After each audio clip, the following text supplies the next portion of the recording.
this is just a milestone type of race that you always want to win. Denny Hamlin put a slide job on Carl Edwards with 39 laps to go, then let his horses fly around the half-mile concrete coliseum, flogging the FedEx Toyota Chariot to victory lane in the IRWIN Tools night race at Bristol Motor Speedway.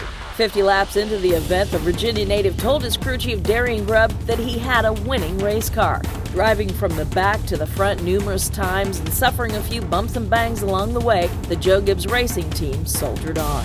The win was number 200 for the historic number 11 car, but it was what it meant winning this particular race that Hamlin struggled to describe. I grew up watching this race so many times and all the great finishes, and this is just a milestone type of race that you always want to win.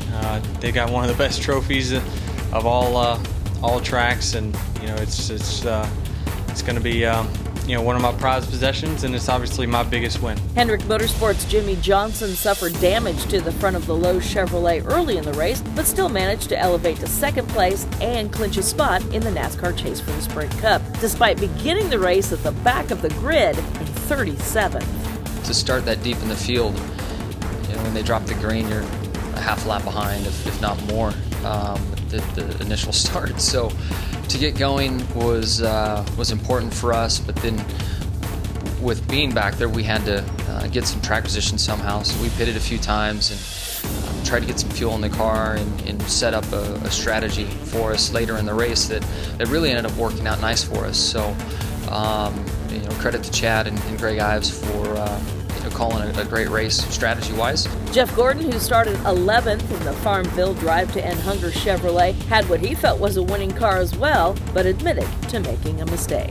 We had new tires on, and I was fighting pretty hard on that outside to try to maintain the position and gain some positions, and I got up high and pushed a little too hard. I thought I hit oil, but maybe I just got too loose, and I got up out of the groove, which was possible to do off of 4, and then that put something on my tires. I got down into 1-2 and lost it again and got the wall.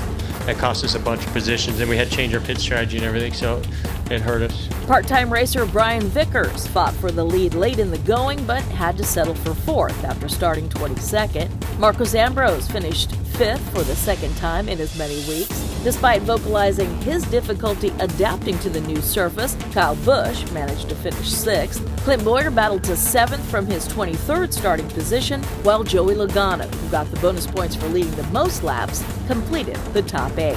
With just 2 races left before the chase begins, Greg Biffle still leads the Sprint Cup Series standings by 11 points over 5-time champ Johnson, who moved back up 2 spots. Dale Earnhardt Jr. maintained his position in 3rd as a tough night for Matt Kenseth kicked him to 4th. Martin Truex Jr. bumped up 1 spot to 5th, 52 points out of the lead. The NASCAR Sprint Cup Series circus rolls the tents to one of the fastest tracks on the schedule for next Sunday's Labor Day celebration, the Advocare 500 at Atlanta Motor Speedway.